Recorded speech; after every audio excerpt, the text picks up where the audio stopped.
Here you go, honey. I thought you could use an upgrade. Ooh, RGB and mechanical switches? Actually, they're membrane switches with a tactile click, but what she doesn't know won't hurt her.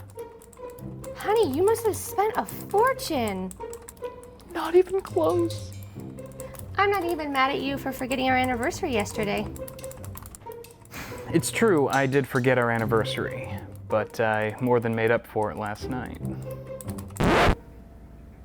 Not even close. The Master Set MS120 is the latest RGB mechanical keyboard and mouse combo from Cooler Master. And for you lefties out there, you can also snag the MS121 with an ambidextrous mouse come October. Click on the link in the description for more info. What's going on, guys? Welcome back to the channel. Hope you're all doing well. Today I am building yet another system, this time in a brand new case from the folks over at Cooler Master. This is the H500P.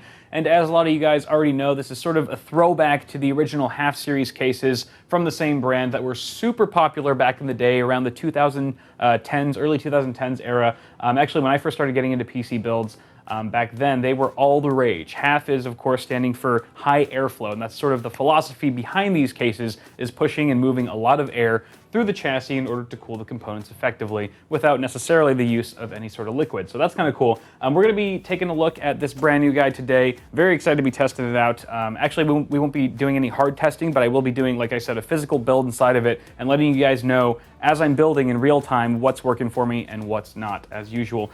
So first off, let's talk about the exterior, because once I get into the build itself, I'm not really going to be focusing on the outside very much. But first off, we've got sort of a black and gray color scheme here. All of the gray accents that you see here, mainly for the top panel and the front panel, they're pretty much a plastic construction that goes for the windows as well. It might look like tempered glass at first, but it is a tinted plastic on the front and top. And they do remove quite easily, so you want to be sure not to accidentally pop one off when you're trying to carry the case or something like that. Bad things could happen. But there is plenty of ventilation on the top and front as well. You can see that there's tons of mesh. The mesh is not super fine. They act as dust filters, so when it gets clogged up, you just take it off and take a can of compressed air and you can dust off the air filtration or the mesh areas on both sides, which seems to work very nicely. Additionally, you've got tons of radiator support. First off, let's talk about those fans. I mean, they're kind of hard to ignore. You get a pair of 200mm RGB fans. And I believe the case also comes with a splitter, so you can connect up to 3 RGB devices to a single 50/50 header on your motherboard. So that's kind of really convenient. Additionally, you can fit a 360 radiator at the front or the top. You can also fit 280mm radiators, so any combination of 120s or 140s should do just fine. So plenty of water cooling support. That's really nice to see. And we also do have a beautiful tempered glass side panel. You might notice that it is also tinted very much like the plastic front and top pieces, but we don't have the typical 4 corner screws like we usually see on most of these cases with tempered glass. Instead, you get a single screw in the middle that is not removable. It's actually something that you just sort of twist yourself. And well, actually, this is, you know what, this is one of the drawbacks to this design. The good thing is that you don't have to deal with 4 screws, it's just a single screw. The bad thing is that you need a tool to do it. It's not fully toolless. Unless you find a way to loosen this, maybe from the other side. I tried loosening it briefly, it didn't really work, but I have a coin here, and if you turn the screw 90 degrees or so, the panel will fall down, kind of like a drawbridge. But you can see here it sort of stops right about there at a pretty steep angle, so it doesn't accidentally hit the ground and shatter or something like that. So it's kind of latched onto the bottom of the case and kind of adds for a nice little catcher right there. And of course you can remove it. You're going to see me remove it fully shortly, but that is something to be aware of, and then you just kind of turn it back into place and it pops on perfectly. So that's really cool. You also get a 140mm included fan at the back of the chassis as well. It's not RGB, it's just a standard black fan, very color neutral all around. And let's see, there's also a dust filter for your power supply. Removable dust filter. It is not magnetic, it just has, it's on rail, so you just slide it out like so. Pops in very easily, seems high quality enough. It is made of plastic. The feet elevation is pretty good too. You get probably, I'd say, 1.5 inches, 1.5 inches of space underneath your case just for fresh air intake for your power supply specifically.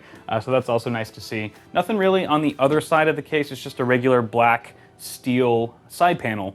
And finally, I guess I kind of overlooked it at first, but the front I/O we should quickly mention. We have a nice big power button, and right next to that, a much smaller, kind of hard to press reset button, which is by design, I think, and works very well. I don't like my reset buttons to be easily pressed. And we also have a pair of USB 3 and USB 2 ports, so you get 4 in total, and your audio and headphone jack at the front. So that's all nice and dandy, but that's pretty much gonna do it for the front. I think it's gonna be polarizing, this sort of aesthetic, whether or not you like the cosmetic of this case. Everyone's gonna have their own opinion. I think it's very much a love or hate affair. I personally am digging it a lot. I really do like the look. It's something fresh and different, but still pays homage to the original half series cases.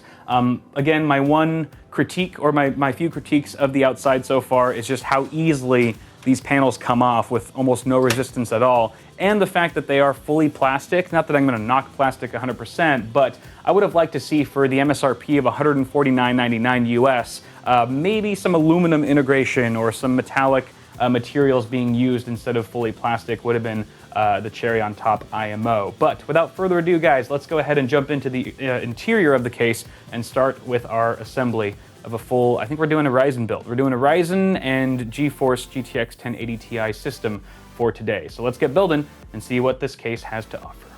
All right, so I've got the case on its side here. We're gonna go ahead and pop off the side panel, again using a coin. So that comes off quite easily, gives us a nice first look at the internal layout here. So a couple things to note. Again, we've got the included 140mm fan, up to 360mm radiator support at the top and the front. And if you do mount at the front, you actually have to remove or slide over this bottom hard drive basement. So there's a hard drive basement cover and the power supply basement cover. They are completely separate. They are modular as well. So that's kind of nice. It gives you the option, if you wanted to remove these completely, you could maybe potentially open up the system for more airflow. That's kind of nice. But yeah, if you put a 360 rad up here, it's going to go down to the bottom of the case, and it's going to force you to slide over this cover as well as the hard drive cage that's underneath. It can support up to two 3.5-inch mechanical drives. That whole drive cage can be slided over, or can slide over to make room for front-mounted radiators. We also get two SSD mounts on top of the power supply basement. It's kind of nice. We'll be using those shortly, and we'll show you how the power supply mounting works as well momentarily. Additionally, we've got this really nice cable management cover, which can be removed as well, but it sort of has the same basic style as the outside of the case, kind of this industrial crossbar design. So it's going to cover up a lot of the cabling. Also, you've got this these 3 rubber grommets for cable routing in their appropriate places. They're very large, wide open, feel relatively high quality. They're the only grommets in the case, though. You don't get any at the top or the bottom. However, there are 2 small cutouts at the bottom of your case for routing smaller front panel connectors and things like that, which is nice. You get 2 pre-installed standoffs. I would have liked to see, you know, the full gamut of pre-installed standoffs just to make the installation process a bit quicker, but you do get 2. They both have little lips on them, so it makes it easier to mount the motherboard, get it situated, but we are going to have to mount the rest in just a second here. From the looks of it, you might also be able to buy like an optical drive cage if you wanted to mount it here, because it looks like there's perfectly just enough room for 2 optical drives at the front. 5.25-inch bays probably could be mounted here, again along this rail system that we have here. Of course, there are plenty of accessories that are optional that you can buy into from Cooler Master themselves to sort of customize and make the case your own, as they like to say. So that's pretty cool. Of course, you would have to, that would require you removing this, at least this top 200mm fan in order to do that. Additionally, they've included this bracket. This is a bracket if you wanted to install, say, a 120 or 140mm fan at the top of the case in place of that 200mm unit. You could very well do so with this bracket that they've included with everything else. So that's cool. I think on that note, we're going to go ahead and quickly install the standoffs. They do give you a standoff screwing tool with a Phillips head adapter, so that's handy. Okay, so I've got the motherboard standoffs installed, went in pretty easily. There's something interesting here though. So we're installing an EATX motherboard. By the way, this case supports up to EATX Mobos, which is super fantastic. However, the motherboard that I'm using, which is the Crosshair 6 from Asus, it's an AM4 board, has a hole for mounting right here, and it's marked EAM, which means it's for EATX, ATX or micro ATX, and there should be a standoff right here, but instead it looks like there's a screw coming in from the opposite side of the motherboard tray. So I'm not exactly sure. That must be holding in the CPU cover plate that's on the back that we'll take a look at later, but it looks like we won't be able to actually install a standoff where that is until further investigation. So that's a little odd, but we're gonna go ahead and mount the board in here because we've still got 8 standoffs to work with. That should be plenty to hold this guy in place. In case you guys are curious, we're using a Ryzen 7 1700 CPU, along with 16 gigs of Corsair Dominator Platinum DDR4 at 3200 megahertz. And that cooler is the Cooler Master Master Air MA610P.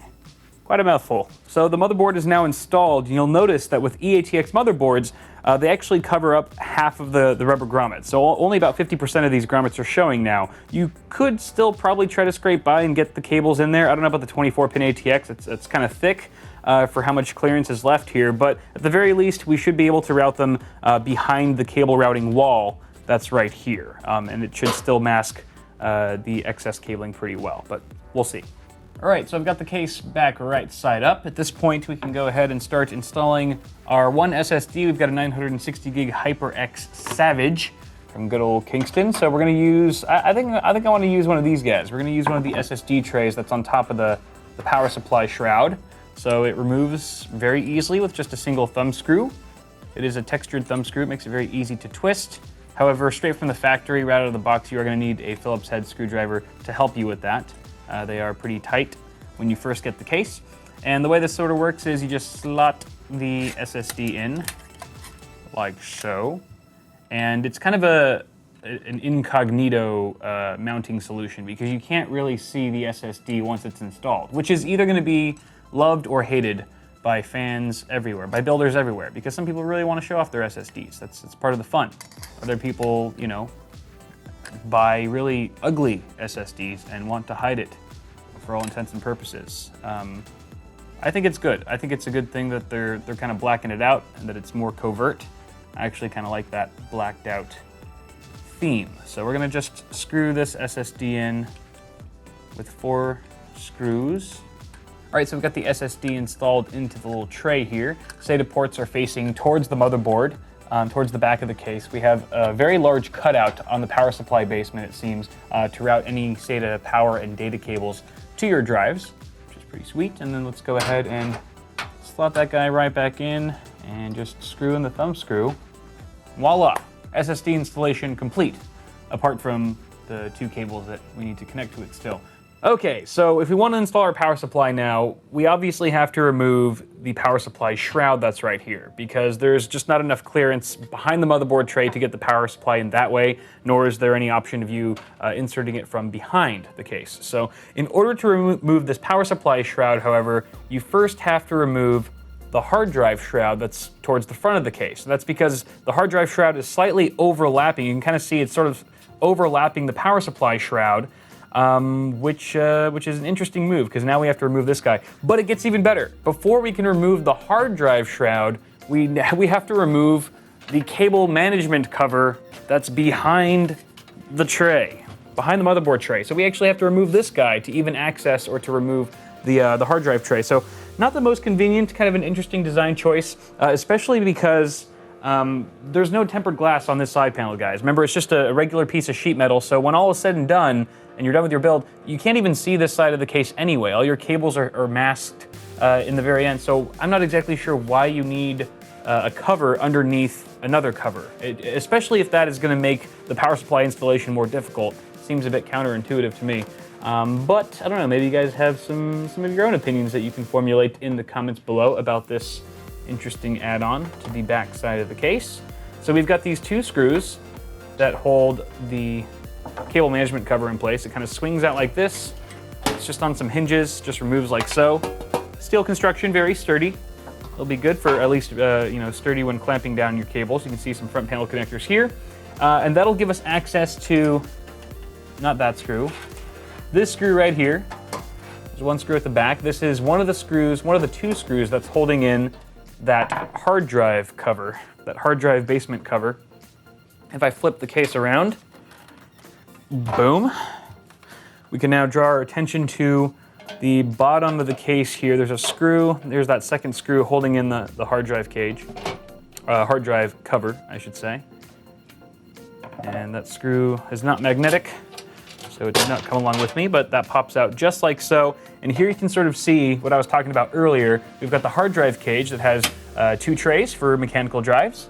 I believe you can also mount SSDs to that, so that's nice. You can also remove this hard drive cage and slide it over to the left towards the back of the case to make more room for front-mounted radiators. So that seems to be working pretty nicely. But moving on to our power supply, we've got 2 screws at the bottom here. We've also got 2 screws in the back. I actually removed one of them already, so I only have one more to do here. But that's 2, 4, 6, 8.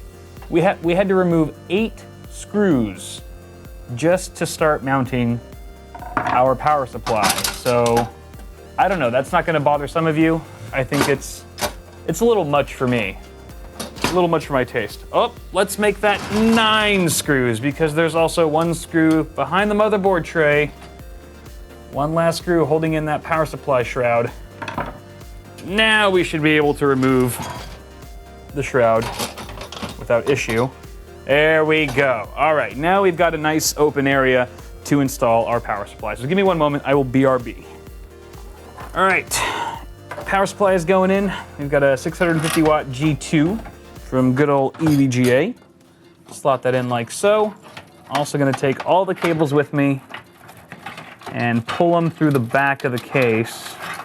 And at this point, this is more or less a standard mounting procedure for power supplies. We've got our 4 screws in the back that need to go in. Should also mention that there are rubber pads at the bottom of the case, so it will help reduce noise and vibration for your power supply. So at this point, we can just start popping on our covers again. All right, so back on with the power supply shroud. It's very well machined, at the very least. I can definitely say that the holes line up when you're trying to screw things in. You don't have to sort of force adjust any of the pieces to get the screws threaded. Also another bonus, all the screws that you're seeing me use right now are the same, so you don't have to dig through to find out which screws go where. They're all identical. Okay, and we're gonna leave this cover off for now since we still have to do a bunch of cable management back here. So on that note, I think the only component, the hell? This thing, I swear. Just look at. Look at how easy it pops off. Why? Why does it do that? Stop it. So the last component that we have to install is the graphics card. But before we do that, I'm gonna do some wiring here. Let's do some cable management. Just get our main essentials connected. Let's see. With an EATX motherboard, can we fit it through the grommet? It does fit through the grommet, even 24 pin seems to fit, but is it comfortable? That is the other question. Because if it ain't comfortable, you know what? It's not. It's a little too tight for my liking. So I'm gonna actually just route it through from underneath the. The grommets also seem to pop out quite easily, so beware of that. Let's see. You think I can connect it from this side of the motherboard? All right, that's a connection. Beautiful, and it looks pretty clean. I mean, from what I can tell, you can't really see too much of that 24 pin. It's almost like you don't want extensions really, or extensions wouldn't be very valuable in a case like this, where, at least if you're using an EATX motherboard, where you're really only seeing maybe ½ an inch of the cable, at least for your 24 pin. Now you can see my fingers poking out here. We've got 2 entryways at the top of the motherboard for routing more cables, such as your CPU, your 8-pin EPS in most cases. So these, in goes the cable. That's solid. So this is interesting. As I'm trying to route the SATA power cable to our SSD up here, at first I was like, oh, I'll use one of the small openings that's at the bottom of the motherboard, but apparently with an EATX motherboard, or perhaps this is the case with any ATX motherboard as well, it kind of covers up those holes. So fortunately there's still one giant cutout on the power supply basement itself, the power supply shroud, so we can actually, let's see if we can get it up through there. Oh, it looks like you can. This would have been much easier had I plugged it in before mounting it to the basement, but that would have been too easy. So that looks good. Let me get a SATA cable, BRB. Come on. Come on, you son of a... Oh jeez. The right angle SATA plugs are not doing well. And it looks like, well, the SSD is actually upside down when you mount it to these trays. So you'll have to also bear in mind to plug in the cables upside down as well. I'm gonna undo this really briefly, just to get it plugged in like so. Okay.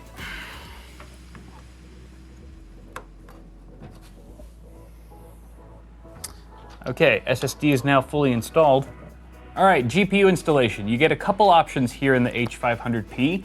The first of which is just a regular orientation, slide it straight onto the motherboard in its horizontal positioning, or you can do a vertical GPU mount. You can see that we actually have a 2-slot option here. So dual slot cards are supported if you wanted to mount the GPU somewhat like so, with the fans facing the side panel window. Of course, that might mitigate some of the airflow that is that card's receiving. Of course, we'll have to do some AV comparison testing to validate that. However, the PCI riser card that's required to actually utilize this function is not included with the case, which I think is kind of a bummer, especially if you're paying $150 for the case. Like, throw in the riser card. I feel like this is like DLC for a case. It doesn't rub me the right way entirely, but that option is available to you if you want to add a little bit of extra cost to the overall case purchase.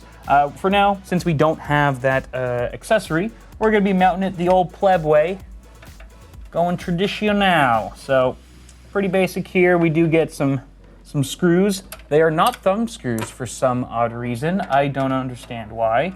Perhaps it's to not cause interference with the GPU, the vertical GPU mounts, but I still think they could have, it still would have worked. I don't think that's necessarily the issue. Again, there's some things about this case that I'm like, I don't know. Considering the price point, that's the thing. Like, you can charge more for a case, but people will expect more for that price as well. And it looks like we should just be able to slot it in here, like so.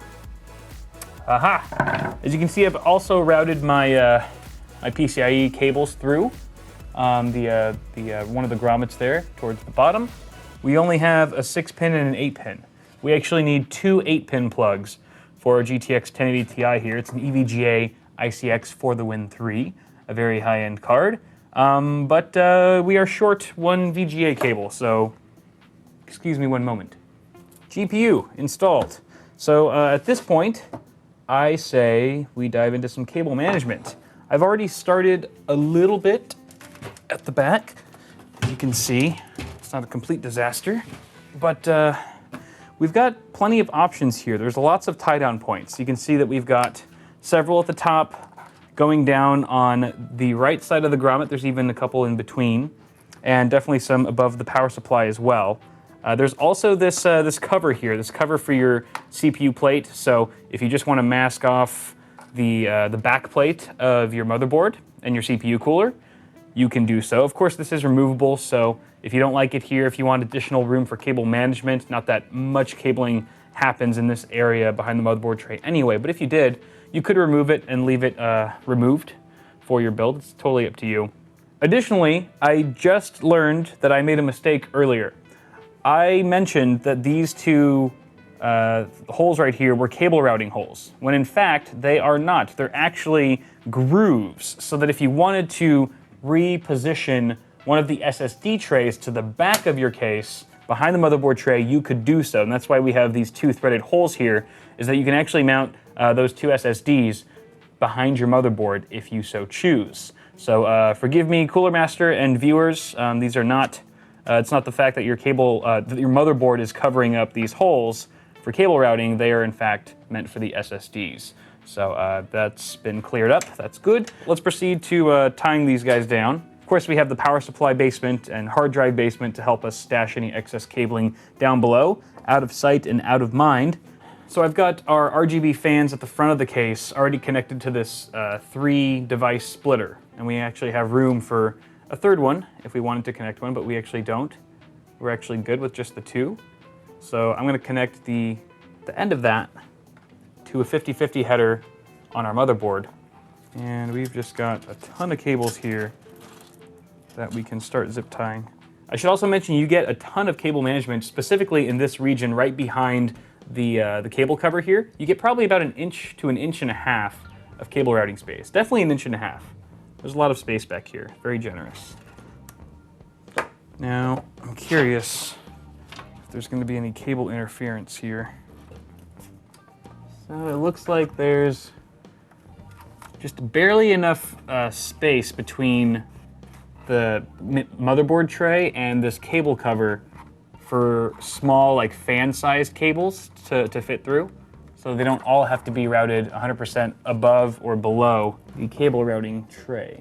And I do now see some benefit to this cable cover, and it's mainly so that you have an easier time replacing your side panel after all your cable management's done, because it does help clamp all of it down and flatten it.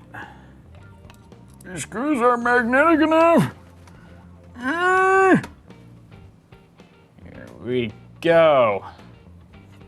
All right, look at that. Sweet. And then I don't know where this guy should go. Oh, he fits perfectly right there. Maybe in the future, because this is looking really nice. I mean, there's hardly any cables visible once you put on this huge cover, which looks fantastic. It's just kind of a shame that you can't see it. You can't see how invisible the cables are once the side panel's on. So maybe a tempered glass, dual tempered glass on a future revision might be something to consider, Cooler Master. I'd get behind that. So, I mean, voila. I mean, holy crap. That's cable management in the H500P. It has a very high, what I like to call a f*** it factor. But that's what I call it. This case has a very high f*** it factor where you literally don't have to worry too much about where the cables are going, especially without a tempered glass side panel on this side of the case and these cable covers, plenty of tie-down points, and a cable management basement, or a power supply basement, I should say. All those things add up to make a very easy cable management experience that most people, whether you're a novice or an advanced PC builder, are going to enjoy and appreciate. So let's turn this guy around so we can get a fuller shot. All right, build complete. Looking pretty good, I might add. Really loving those 200 millimeter fans at the front. They look absolutely fantastic, especially with the RGB. I actually hooked it up to the little controller that came with this CPU cooler, since we don't have an OS or any software installed yet. But just so you guys can take a look. Look guys, watch. Woo, different colors. Taste the rainbow and all that jazz. Ain't that fancy? Let's do some, feeling some blue? Let's do some purple. Is that purple or pink? That's purplish. That's purple. All right, purple looks good. But yes, everything went pretty smoothly in here. Some things that I really like about the case are the SSD mounts. I think the versatility there is fantastic, being able to mount them behind the motherboard tray. I also forgot to mention you can mount one of these directly on top of the hard drive cage for even more versatility. I also like the fact that the power supply shroud is a separate piece from the front hard drive shroud, and how you can remove each of those individually. However, I think that also does limit the ease of use for your power supply installation. It makes that process a little bit more time consuming, having to remove so many screws, including that cable management cover that's at the back of the case, which I'm still sort of on the fence about. I don't think it's 100% necessary, although some of you guys might absolutely love it. I'm actually going to be leaving it out of the system overall. I just don't think I need it very much. And then additionally, cable management in here, apart from that weird cover, is fantastic. I mean, you really don't have to worry about it, whether you're advanced or an intermediate or a novice builder. You should have no problem tucking away any excess cabling. You've got a lot going for you, all those tie-down points, the covers, the basement covers and that sort of thing. Additionally, I think the top panel specifically, and also the front panel, but mostly the top panel, are just way too loose. And just the fact that you can easily pop it off makes it seem a little bit cheaper than it really is. It's not low quality or anything, but the fact that it's so loose makes you think that. So they might want to fix that on a future revision. I do like the fact that there's so much water cooling support in here. It makes me really wish that I had an AIO to actually test out the mounts, although it's pretty straightforward. You get plenty of flexible mounting strips at the top and the front, so tons of water cooling support there. The option to have a vertically mounted GPU is great, and I appreciate that. However, the fact that it doesn't include a PCI riser card to do so out of the box is kind of a disappointment for the $150 price tag.